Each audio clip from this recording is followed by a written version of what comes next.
अस्सलाम वालेकुम नाजरीन।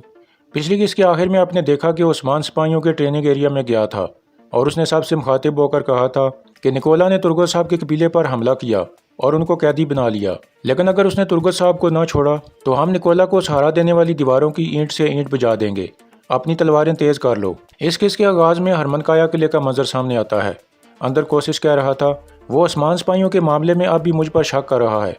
इसका मतलब है कि मुझे मजीद बड़े हमले करने होंगे। मारी कहती है आप यही काम तो सबसे बेहतरीन अंदाज में करते हैं भाई। फिर कोशिश कहता है सबसे ज़्यादा अहम यह है कि पादरी ग्रेगोर को जल्द अज जल्द उस्मान के कब्जे से छुड़ाया जाए। शहनशाह को मजीद इंतज़ार नहीं करवाया जा सकता। मारी कहती है उस्मान बहुत सोच समझ कर कदम उठा रहा है। ग्रेगोर को हासिल करना आसान नहीं होगा। इतने में कोशिश का कमांडर अंदर आकर कहता है हुजूर, आया निकोला ने पैगाम भेजा है। तुर्गत उसके कब्जे में है। वो कल उसे हमारी तरफ रवाना करेगा। कोशिश खुश होते हुए कहता है वो तुर्गत उस्मान के लिए बहुत अहम है मारी। इसका मतलब है कि उस्मान तुर्गत को हासिल करने के लिए ग्रेगोर को हमारे हवाले करेगा। काय कबीले में पादरी ग्रेगोर बाजू के जख्म के शदीद दर्द में मुब्तला था। इंद्रियास कहता है आपके जख्म को मजीद इस तरह नहीं रहने दिया जा सकता पादरी हजरत। ग्रेगोर कहता है इसकी हिफाजत से ज़्यादा कुछ भी अहम नहीं है, जान भी नहीं, लेकिन ज़्यादा वक्त गुजरने से जख्म के बारे में दूसरे लोग भी अंदाज़ा लगा लेंगे, इसलिए अब इसे खोलना होगा। इसके बाद इंद्रियास एक चीज़ की मदद से जख्म को खोलने लगता है। कुछ देर बाद उसमें से एक चीज़ निकलती है जिसे इंद्रियास पादरी ग्रेगोर के हवाले कर देता है। उसे देखकर ग्रेगोर कहता है मैं तुम्हारी हिफाजत के लिए जी रहा हूँ और मेरी ख्वाहिश है कि मौत भी तुम्हारी हिफाजत के लिए आए। फिर इंद्रियास कहता है हमें इसे बहुत अच्छी तरह से छुपाना होगा पादरी हजरत, हम इसे अपने पास नहीं रख सकते। फिर इंद्रियास की नज़र अपनी मुकद्दस किताब पर पड़ती है तो वह कुछ सोचने लगता है। दूसरी जानिब कातलूनिया वाला आदमी वापस अपने ठिकाने पर पहुंच जाता है तो उसके साथी आदमी उसे सहारा देकर बैठाते हैं और फिर पानी पिलाने लगते हैं। इसी दौरान जरकुताई और एक सिपाही ठिकाने के करीब पहुंच चुके थे और छुपकर उनका ठिकाना देख लेते हैं। फिर जरकुताई कहता है तुम यहीं रुककर इन पर नजर रखो, मैं जाकर अपने सरदार को खबर देता हूँ। इसके बाद रात का वक्त हो जाता है। बलाजे किले में कातलूनिया वालों का सरबराह गवर्नर रुगातोस के पास मौजूद था। रुगातोस कहता है अगरचे हम पादरी ग्रेगोर को हासिल नहीं कर सके, लेकिन खुदावा ने हमें एक और मौका दिया है। आया निकोला ने तुर्गत नामी एक तुर्क सरदार को कैद किया हुआ है। यह तुर्गत उस्मान के लिए बहुत अहम है, अगर हम उसे हासिल कर लें। आसेल्मो उसकी बात काट कर कहता है तो आपका दोस्त पादरी ग्रेगोर आपके हाथ आ जाएगा। फिर रुगातोस कहता है निकोला के किले में मौजूद मेरे जासूसों की मालूमात के मुताबिक कोशिश कल बजाते खुद तुर्गत को लेने जाएगा, लेकिन मोहतात रहना, वो पूरा शैतान है। आसेल्मो कहता है मैं तमाम शैतानों के सामने मोहतात रहता हूँ, तुर्गत को आपके पास लाऊंगा, इसका आप मुकम्मल यकीन रखें। यह कहकर आसेल्मो चला जाता है। दूसरी तरफ काय कबीले में गुंदुज कह रहा था निकोला तुर्गत को गवर्नर कोशिश के हवाले करेगा। उस्मान पूछता है वो क्यों भाईजान? तो गुंदुज कहता है वो मारी पर फिदा हो गया है, वो तुर्गत से मारी की अगवा का इंतकाम ले रहा है। यह सुनकर मलून खातून कहती है यानी वो मारी का दिल जीतना चाहता है, वो उससे शादी करके उसके भाई कोशिश को अपने साथ मिलाना चाहता है। उस्मान कहता है तो फिर तुर्गत साहब को हासिल करने के लिए हमें घात लगाना होगी। गुंदुज कहता है निकोला सफ़र की तैयारियां कर रहा है उस्मान साहब, मैंने किले में एक पिंजरा देखा जो तुर्गत के लिए तैयार किया जा रहा है, हो सकता है कि कल उसे कोशिश की तरफ रवाना किया जाए। यह सुनकर उस्मान कहता है अब बातचीत का वक्त ख़त्म हो चुका, तलवारें तेज़ कर लें, हम किसी तुर्क के एक कांसू के लिए पूरी दुनिया को आग में झोंक देंगे। इतने में जरकुताई इजाज़त लेकर अंदर आ जाता है और सलाम दुआ के बाद कहता है वो मिल गए हुजूर, हम ताकुब करते हुए उनके बिल तक पहुंच गए, सुंगर अल्प उन पर नज़र रखे हुए है। उस्मान कहता है हम पहली फुर्सत में उनसे निपटेंगे, लेकिन पहले तुर्गत का मसला हल कर लें, फिर उन कातलूनिया वालों को भी देख लेंगे। जाल बिछाने की तैयारियां शुरू करें भाई। इसी दौरान मलून खातून की खास लड़की गोगचे एक खेमे में दाखिल होती है जहाँ कालीनें तैयार करके रखी जाती थीं। फिर वो उन कालीनों को ख़राब करने के लिए उन पर रंग वाला पानी डालने लगती है। यह काम वो गोंजा के साथ मुखालफत की वजह से कर रही थी, क्योंकि कालीनों की देखभाल का काम बाला खातून ने गोंजा को सौंपा था। इसके बाद सुबह का वक्त हो जाता है। कोशिश और मारी अनागोल किले में पहुंच जाते हैं। निकोला पुरजोशी से उनका इस्तकबाल करता है और फिर कहता है आप लोगों ने यहाँ आने की जहमत क्यों की? मैं आपका तोहफा अपने सिपाहियों की हमरा भेजने ही वाला था। ये अलग बात है कि आपको देखकर बहुत खुशी हुई मारी। कोशिश कहता है यह तोहफा इतना अहम था कि हम इसे वसूल करने के लिए खुद आ गए। इतने में दरवाज़ा खुलता है और निकोला के सिपाही तुर्गत को एक पिंजरे में बंद करके अंदर ले आते हैं।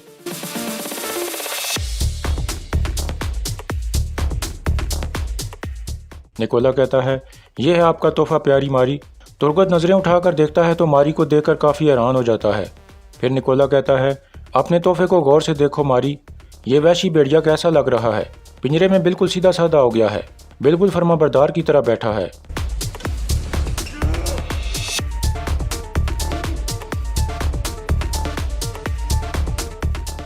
फिर निकोला कहता है, वैशी, ज़रा सा जोश दिखाना तो बनता है इसका। कबीला जल गया, सिपाही मारे गए, इस वजह से ये बड़े दुख में है मारी। यह सुनकर तुर्गुत शदीद गुस्से में आ जाता है।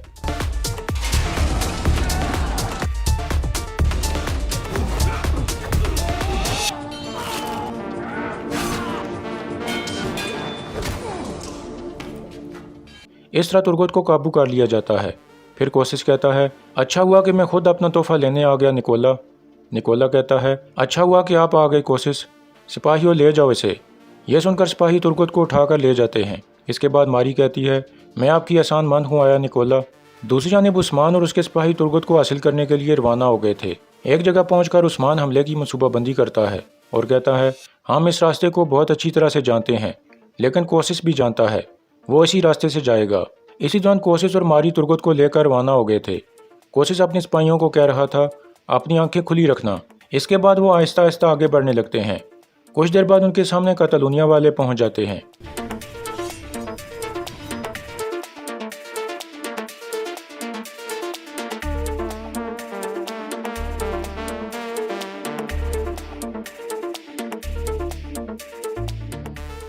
इस तरह कातलूनिया वाले कोशिश के काफिले के सामने खड़े हो जाते हैं।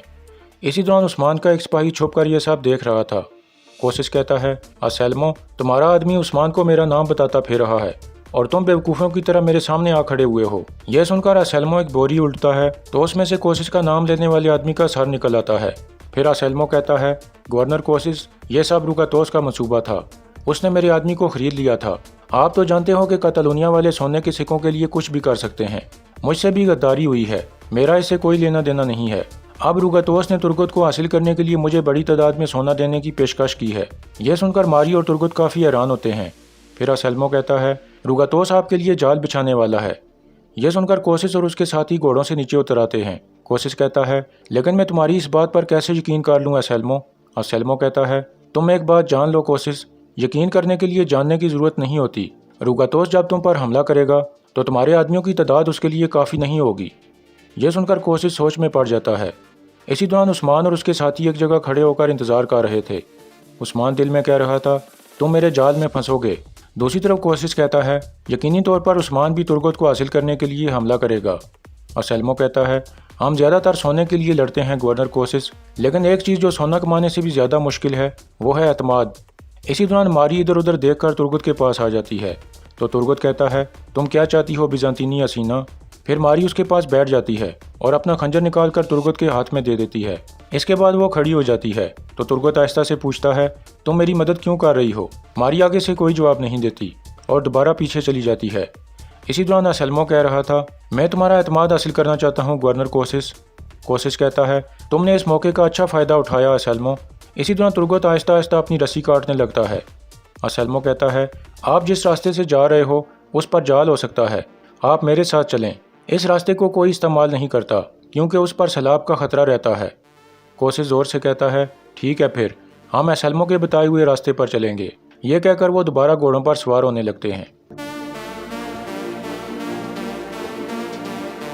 इसी दौरान उस्मान और उसके साथी काफ़ी देर से इंतज़ार कर रहे थे, लेकिन उन्हें कोई काफिला आते हुए दिखाई नहीं दे रहा था, जिसकी वजह से वो कुछ परेशान हो गए थे। बुरहान कहता है, वो नहीं आ रहे हुजूर। उस्मान कहता है, इंतज़ार करो, वो आएंगे। इतने में सुंगर सिपाही वहाँ पहुँचता है जिसने कातलूनिया वालों पर नज़र रखी हुई थी। वो उस्मान को बताता है, कातलूनिया वाले मिहाइल कोशिश से मिले हैं हुजूर। कोशिश उनको देखकर बहुत हैरान था। उसके आदमियों ने अपनी तलवारें निकाल ली थीं, लेकिन फिर वो सब पुरसकून हो गए। कोशिश और असलमो काफ़ी देर तक आपस में बातें करते रहे। फिर कोशिश का काफिला अपना रास्ता तब्दील करके उनके साथ चला गया। यह सुनकर उस्मान आवाज़ देकर अपने सिपाहियों को इकट्ठा कर लेता है और उन्हें कहता है, फ़ौरन तैयार हो जाओ, हम उनका रास्ता रोकेंगे। यह कहकर वो सब रवाना हो जाते हैं। दूसरी जानब कोशिश और असलमो के काफिले इकट्ठे जा रहे थे। इसी दौरान तुर्गुत भी आहिस्ता आहिस्ता अपनी रस्सी काटने में मसरूफ़ था। आगे बढ़ते हुए असलमो कहता है, गवर्नर कोशिश, ये तुर्गुत कौन है? ज़रूर ये कोई अहम आदमी है जिसके पीछे हर कोई पड़ा है। कोशिश कहता है, ये अहम नहीं है, सिर्फ एक तुर्क सरदार है, पता नहीं उस्मान किस वजह से इसके पीछे है।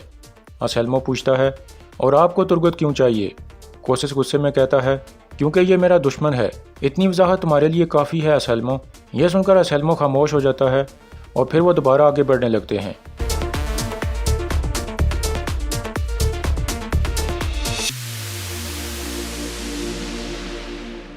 कुछ देर बाद असलमो कोसिस के सामने खड़ा हो जाता है। कोसिस कहता है, क्या हुआ असलमो, रुक क्यों गए? असलमो तंज़ीह अंदाज में कहता है, गवर्नर कोसिस। इतने में चारों तरफ से असलमो के बहुत सारे आदमी निकलकर सामने आ जाते हैं और कोसिस के काफिले को घेरे में ले लेते हैं। फिर असलमो अपनी तलवार निकाल कर कहता है, तुर्गुत को मैं लूँगा गवर्नर कोसिस।